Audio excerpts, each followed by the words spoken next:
नमस्कार। मैं सुनीता कथा मंथन में आप सबका स्वागत करती हूँ। कथा मंथन में आज सुनिए एक बंगला कहानी का हिंदी अनुवाद, जिसका नाम है निशिर डाक, रात में होने वाली आवाज। लेखक है संजीव चट्टोपाध्याय। बात बहुत पुरानी है। शायद उस समय मैं क्लास 7 में पढ़ता था। हम लोग जहाँ रहते थे वो जगह कोलकाता से बहुत दूर थी, एकदम कोलकाता के पश्चिम, जो गंगा बीचों बीच बहती है उसके पश्चिम की तरफ। वहाँ बहुत बड़े बड़े बगान थे, बंगलो थे और बांस के जंगल थे। सिर्फ एक ही रास्ता जो गंगा के पास से जाता था वही पक्का था, बाकी सब कच्ची कच्ची गलियां थी। हमारे घर के आसपास एक बड़ा तालाब था और बरगद का पेड़ और पीपल के पेड़, काफ़ी बड़े बड़े पेड़ थे। वहीं पर एक बहुत बड़ा बेर का, हमारे मोहल्ले को छोड़कर जो दूसरा मोहल्ला था, बेर का बागान था, जहाँ पर हमेशा हम लोग सर्दियों की दोपहर में बेर खाने के लोभ में दौड़ दौड़ करके जाते थे और बेर तोड़ करके खाते थे। उसके माली का नाम था हरिदा। जब वो हमको देखता तो हमें पकड़ने के लिए दौड़ता, पर उसके आने से पहले ही हम लोग भाग जाते और वह हमारा पीछा नहीं कर पाता था और हमेशा ही दूर से हम लोगों पर चिल्लाता था कि सरस्वती पूजा के पहले बेर खाओगे, माता रानी तुम्हें श्राप दे देगी। उसी समय की बात है कि एक दिन हम दोस्तों के बीच एक खबर फैली कि आज रात एक निशाचर, मतलब रात के समय किसी को आवाज़ देनी होती है तो उसे निशाचर कहते हैं। जो रात को घूमता है उसे निशाचर कहते हैं और उसकी आवाज़ को डाक, निशी डाक होने वाली है। यह खबर लाया था विमान। हमारे में वही सबसे ज़्यादा कहीं की भी खबर लाता था, तो हम लोग सोचते थे कि विमान को सब पता है। उसने बोला कि यह खबर एकदम गोपनीय रखना, आज अमावस्या है और अमावस्या को आज निशी डाक होने वाली है। इस डाक के बारे में विमल को पता था। विमल ने कहा कि यहाँ के जमींदार अनादि मलिक की अवस्था बहुत ही खराब है, बहुत बीमार है और किसी भी पल उनकी मृत्यु हो सकती है।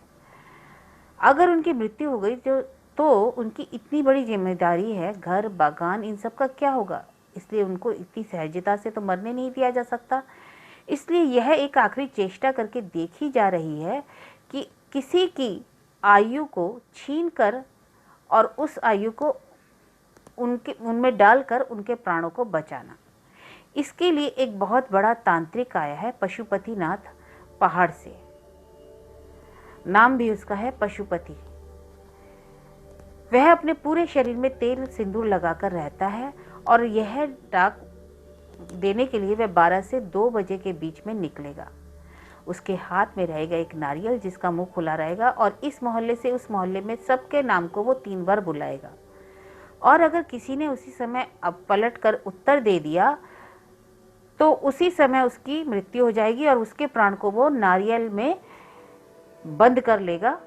इस तरह से वह उस जमींदार के प्राण को बचाएगा। इसलिए विमान ने कहा कि आज खूब सावधान रहना पड़ेगा। आज हम लोगों में से कोई नहीं सोएगा। अगर किसी ने नींद में उसकी जवाब का उत्तर दे दिया तो फिर तो उसकी खैर नहीं। मैंने पूछा कि उस पशुपतिनाथ तांत्रिक को हम सबों के नाम कैसे मालूम चलेंगे। इस पर विमल ने कहा, अरे इसी मोहल्ले के आदमी, जमींदार का आदमी तो हमारे मोहल्ले का है, उसी ने सब नामों की लिस्ट उसको थमा दी है। सुनकर मैं चकित रह गया। घर आकर मैंने अपनी माँ को सब चुपचाप बता दिया। माँ ने सब सुन लिया। माँ को इन सब बातों पे बड़ा विश्वास था, क्योंकि उनके बचपन में भी ऐसा ही कुछ घटित हुआ था। इस कारण वह उस पर विश्वास करती थी। किंतु हमारे पिताजी बहुत ही कठोर इंसान थे, वो किसी भी तरह इस बात को मानेंगे नहीं। इसलिए माँ ने पिताजी को बताने से मना कर दिया, क्योंकि माँ को डर लगा था कहीं माँ ने पिताजी को बताया तो वह बजाय इसके कि चुप रहें, वो उसको मारने के लिए लाठी पकड़कर सारा रात तांत्रिक की अपेक्षा में रास्ते में बैठे रहेंगे और जैसे ही वो आएगा कहीं उसे मारना ना शुरू कर दें। इसलिए मैंने और माँ ने यह सोचा कि हम यह बात पिताजी को नहीं बताएंगे। पर इस बात का भी डर था कहीं अगर नींद में पिताजी ने आवाज़ दे दी तब क्या होगा। इस पर मैंने कहा कि मैं पिताजी के एकदम बगल में सोऊंगा, अगर मैं जागता रहूंगा, अगर उन्होंने आवाज़ देने की कोशिश की तो मैं उनके मुंह पर हाथ रख करके दबा दूंगा। माँ इस पे कुछ आश्वस्त हुई और हम लोगों ने रात भर जागने का प्रोग्राम बना लिया। शाम को फिर सभी दोस्त गंगा के किनारे इकट्ठे हुए। आज यही एक आलोचना का विषय हमारे पास था। खैर हम लोगों ने ज़्यादा देर नहीं की। आज शाम होने से पहले ही हम लोग सब अपने अपने घर को चले गए। उधर काली मंडप में आज अमावस्या की पूजा हो रही थी। इससे पहले कभी अमावस्या की पूजा होती थी तो हम लोग पूड़ी भोग खाने के लिए घर में नहीं जाते थे, मंदिर में ही चले जाते थे और प्रसाद खाकर ही वापस आते थे। किंतु आज कोई भी दोस्त पूड़ी भोग खाने नहीं गया। आज सब लोग अपने घर में चले गए। पूरा मोहल्ला शाम होते होते ही खाली हो गया। खाली हवा चल रही थी और माँ की पूजा संपन्न हो रही थी, इसलिए वहां से ढाक की आवाज आ रही थी। रात के 9 बजते बजते कोई भी रास्ते में चल नहीं रहा था। पूरा रास्ता अंधकार में डूब गया। एक आदमी भी नहीं चल रहा था। ऐसा लग रहा था कि सब कुछ शांत है, कोई वहां रहता ही नहीं है। सारी दुकानें बंद हो गई थी, यहाँ तक कि देर रात खुली रहने वाली मिठाई की दुकान भी आज बंद हो गई थी। तालाब के किनारे वाली हवा शांत भाव से चल रही थी। रात के 10 बजे माँ ने कहा, ये पता नहीं क्यों आज 10 बजे से ये आंखें बंद हो रही है। समझ में नहीं आ रहा कि ऐसा लग रहा है आज पूरे मोहल्ले पर जैसे किसी ने मंत्र फूंक दिया हो। सभी नींद की अवस्था में चले गए। कहीं से एक ठुक ठाक की आवाज भी नहीं आ रही, बर्तन खड़कने की भी आवाज नहीं आ रही। माँ ने कहा कि शायद ये कोई ऐसा मंत्र दे देते हैं जिससे कि सब लोग सो जाते हैं। अच्छा पलाश, एक काम करो तो लाल मिर्च है ना, उसको जला देते हैं, जिसके धुएं से हम सबको खांसी होगी, खांसी से थोड़ी नींद भागेगी और मंत्र का भी जोर कम पड़ जाएगा। सुनते ही मैंने मिर्च जलाना शुरू किया। जैसे ही शुरू किया पिताजी ने भी डांटना शुरू कर दिया, इतनी रात को क्या कर रहे हो, अभी पूरा मोहल्ला जाग जाएगा। मैंने कहा कि ये सब माँ ने कहा है, इससे घर में मंगल होता है। अरे इतना मंगल का ना सोचो, इतना मंगल करोगी तो पूरा मोहल्ला कल को तुमको घर से निकाल देगा। इसके बाद अमावस्या की पूजा मंदिर में समाप्त हो गई और धीरे धीरे 11 बज गए। रोज हम लोग इसी समय सोने जाते थे। उसी तरह आज भी हम लोग सोने गए। सब तरफ हमने लाइट बंद कर दी। एक बिस्तर पर मैं अपने पिताजी के पास सो रहा था और माँ दूसरे बिस्तर पर सो रही थी। हमारा घर 2nd फ्लोर पे था और नीचे का एकदम रास्ते के ऊपर ही था। गर्मी के दिन थे तो सारी खिड़कियां खुली हुई थी। थोड़ी ही देर में पिताजी के खर्राटे की आवाज सुनाई देने लग गई। हम लोग जाग रहे थे। मच्छरदानी के अंदर से माँ की आवाज आई कि खूब सावधान पलाश, जाग रहे हो? मैंने कहा हाँ जाग रहे हैं। इतने में पिताजी ने करवट ली। हम लोग दोनों चुप हो गए। मंदिर की आरती तो अब खत्म हो गई थी। अब पूरी रात सब जगह शांत हो गया। यहाँ तक कि एक कुत्ते की भौंकने तक की भी आवाज नहीं आ रही थी। सुनाई दे रही थी तो सिर्फ दीवार घड़ी की आवाज, ठक ठक ठक। मेरी आंखें भी नींद से बंद होने को आ रही थी। इतने में घड़ी ने एक घंटा लगाया। लगा 1 बज गए। अब मुझसे नहीं जागा जा रहा था। मैंने माँ को सावधान करना चाहा, किंतु माँ की भी खुद ही मुझे जागाकर सो गई थी। उनकी जोर जोर से सांस लेने के शब्द मुझे सुनाई दे रहे थे। रात के 1:30 बज रहे थे। मुझे लगा कि अब कोई नहीं आएगा, बेकार में हम लोग इस पर विश्वास करके अपनी नींद को खराब कर रहे हैं।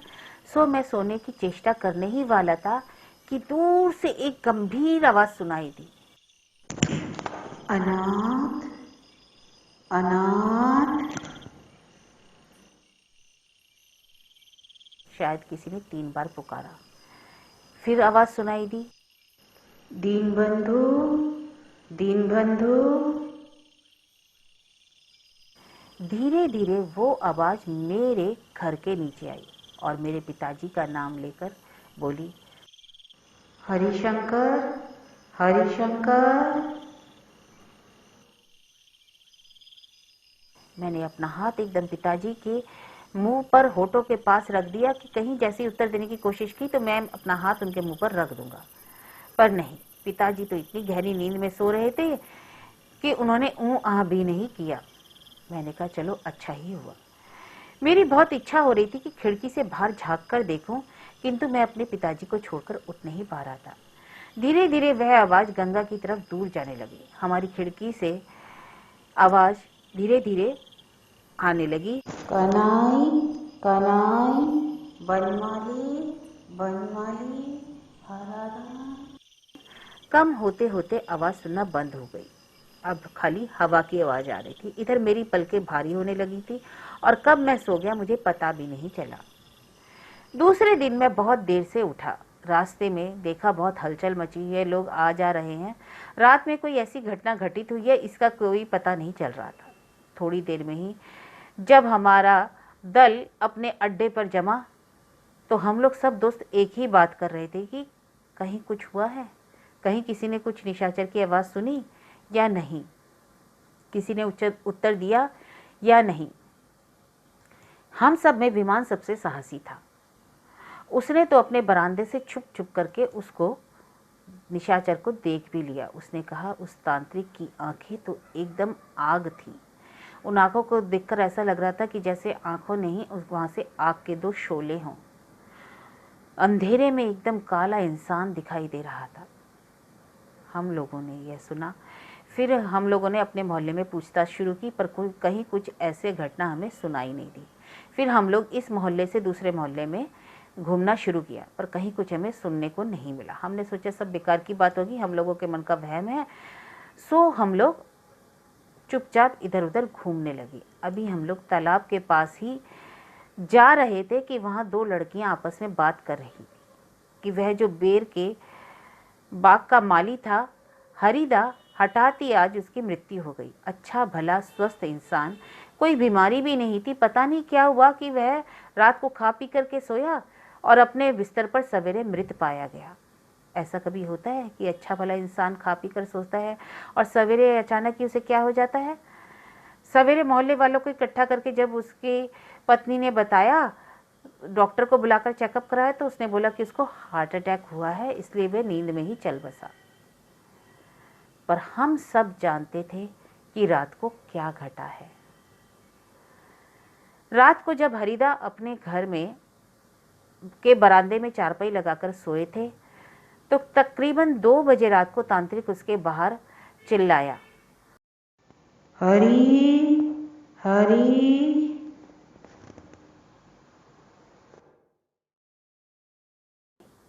और इतने में ही हरी ने आवाज़ दी, हाँ आ रहा हूँ।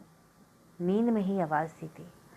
घप से जैसे ही आवाज़ दी और उनके प्राणों को उस तांत्रिक ने नारियल में बंद कर लिया।